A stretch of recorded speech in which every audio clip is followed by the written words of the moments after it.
Taurus, ito po yung ganap sa inyo sa kalating buwan ng February. February 1 to February 15. Guys, ito ay general reading.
Sobrang sala.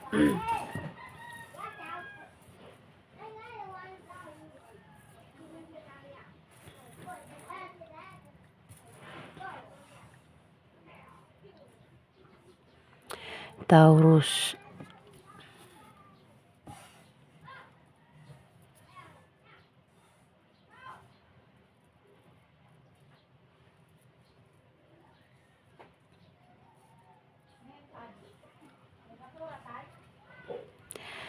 Taurus.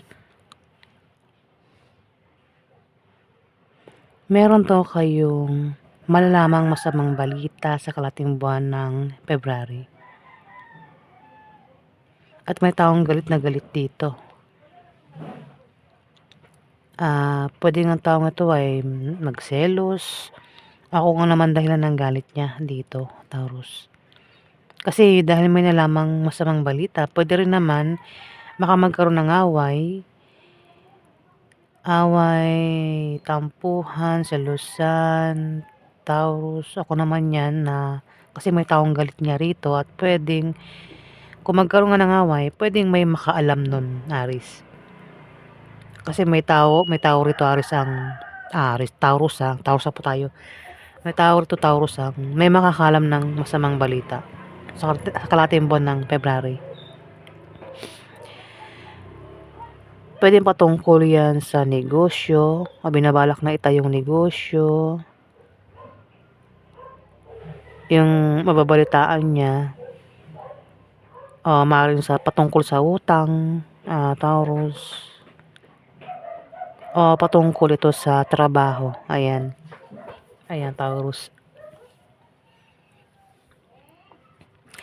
May darating na blessing, Taurus. May tao makakatanggap ng blessing dito sa kalating buwan ng February. Kung hindi blessing, pwede may tao dito, Taurus, nagkaka-interest sa'yo. O ikaw yung nagkaka-interest sa kanya. Pwedeng ang taong ito ay nagbabalak kang punin mo, o balak kang ligawan mo, magpaligaw ka, Taurus. O baka naman ito ay may lang sa'yo, parang may gusto lang sa'yo, crush ka lang niya, Taurus. O ikaw, baka crush mo lang siya, Taurus. Meron ganon, guys, no? Yung crush lang. Gusto mo lang siya pero hindi mo siya binabalakan ligawan, Taurus.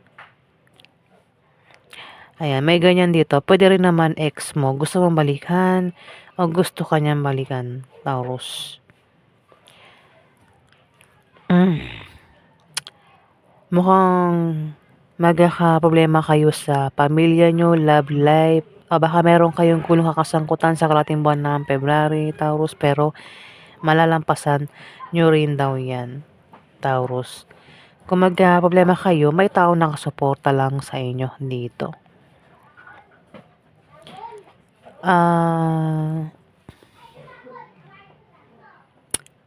Yung iba sa inyo ay magkakaroon ng mabulaklak na partnership o engagement sa kalating buwan ng February.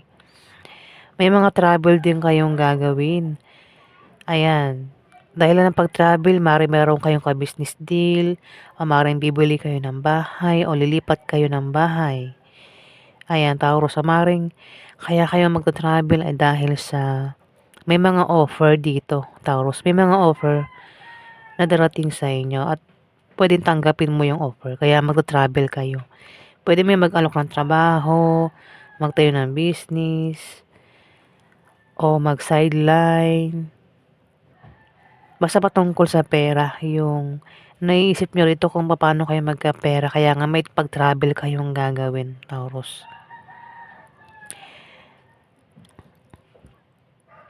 Ayan.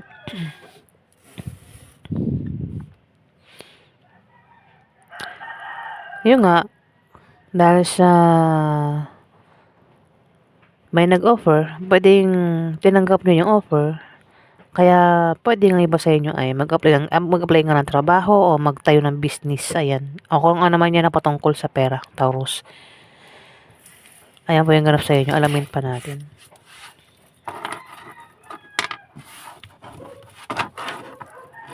Ano pa ganap kay Taurus?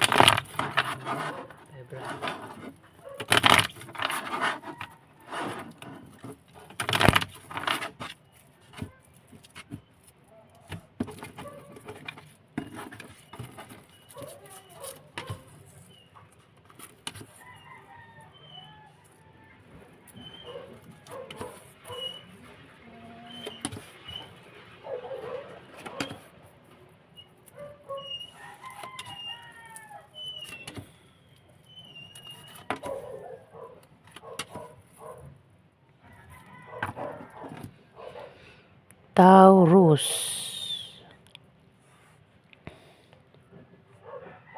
May naiinggit sa inyo.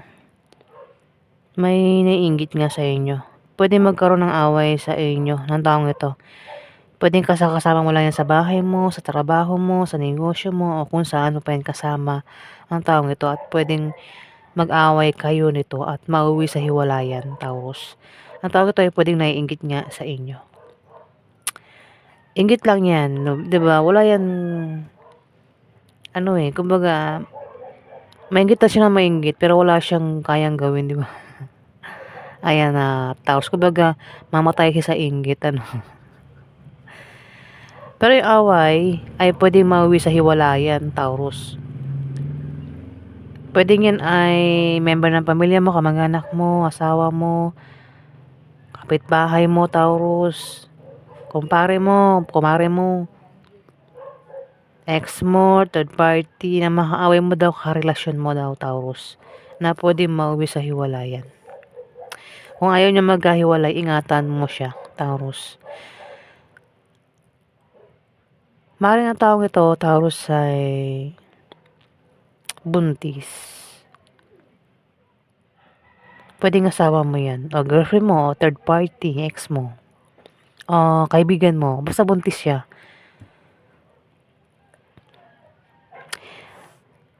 Pwede problema ka sa kanya sa kalating buwan ng February. Ang taong ito, kasama mo lang daw yan eh. Pwedeng asawa mo nga yan, Taurus, na buntis. Yung buntis na ito, pwede manganak na sa kalating buwan ng February, buntis pa lang ito. Pwede rin naman na baka mabuntis ito o baka makabuntis ka, Taurus, sa kalating buwan ng February. Kaya taong ito ay pwedeng mag-away kayo, Taurus. Kung meron daw kayong pinaghihirapan dyan, yan daw po ay magbubunga na maganda, Taurus. May taksil, oh.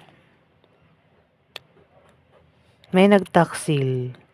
Yung taksil, mapanglinlangat, sinungaling. Pero magbubuking yung kanyang pagtataksil sa kalating buwan ng February, Taurus.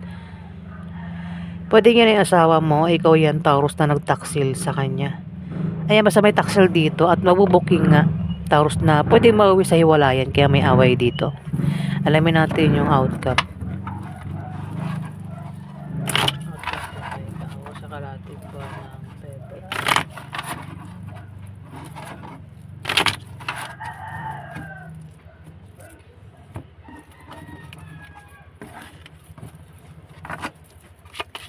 Kay Taurus sa kalating buwan ng February.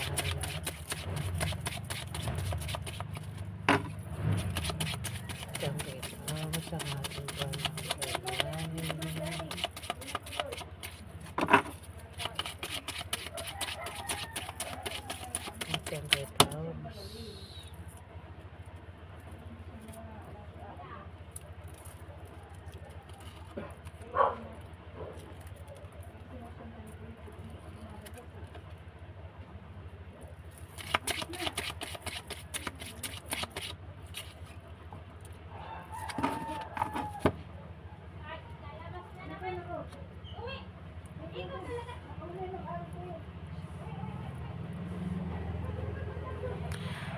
Taurus, kayo ay magta-travel sa kalahating buwan ng February. Puro travel ito. Hindi ko na babanggitin yung mga dahilan ng pag-travel.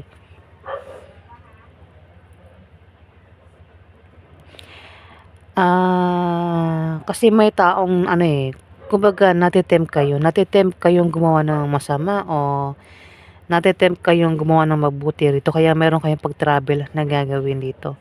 Kung abutin man daw kayo ng gabi o sa gabi niyo gagawin yung pag-alis niyo, pag-travel niyo, ingat daw kayo sa pag-alis niyo o pag-travel niyo sa gabi o wag kayong magpapagabi.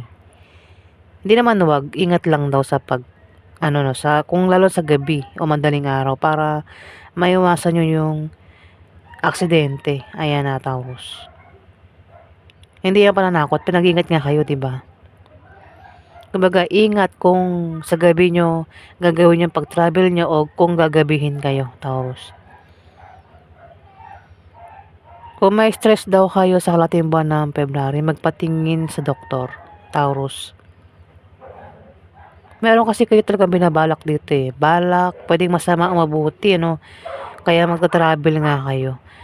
At may taong papayuhan dito. Yung papayuhan hindi nakikinig sa payo, Taurus. Pwede magkaroon ng away. Kasi away relasyon. Nakakaaway mo, karelasyon mo, Taurus, na pwedeng mauwi sa hiwalayan. At meron daw kayong malalamang masamang balita sa kalahating buwan ng February, Taurus. Kung hindi man, pwede may taong makaalam ng masamang balita na kilala mo dito, Taurus. Ayan po yung ganap sa inyo, Taurus, sa kalahating buwan ng February.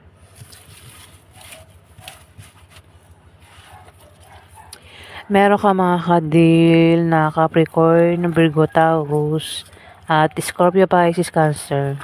Ayan.